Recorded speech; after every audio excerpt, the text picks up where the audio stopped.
Ever wondered how carnivorous plants feed? It's a fascinating process that shatters our usual perception of plants as passive organisms. Picture this: a plant that doesn't just bask in the sun, but actively hunts, trapping and digesting unsuspecting insects. These intriguing life forms evolved to be carnivorous due to their habitats in nutrient-poor soils, where traditional photosynthesis wasn't enough to sustain them. So they developed a taste for bugs. Intrigued? Now let's delve into the world of carnivorous plant care and feeding. Caring for carnivorous plants is a unique experience, unlike any other in the gardening world. These fascinating flora thrive in humid environments, basking under bright, indirect light.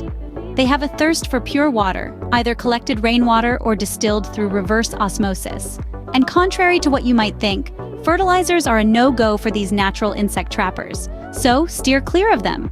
Remember, carnivorous plants are not your typical garden plants. They need a bit more attention and specific care.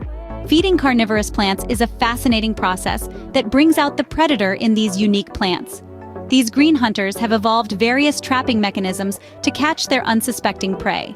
Once the prey is caught, the plants secrete enzymes to digest the insects, absorbing essential nutrients in the process. Even though these plants are perfectly capable of catching their own meals, it's perfectly fine to feed them small bugs if they're kept indoors.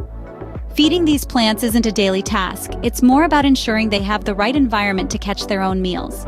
Caring for and feeding carnivorous plants may seem daunting, but it's certainly manageable with the right knowledge. Let's recap. These unique organisms thrive in humid environments, under bright but indirect light. They have specific water requirements and don't need fertilizers.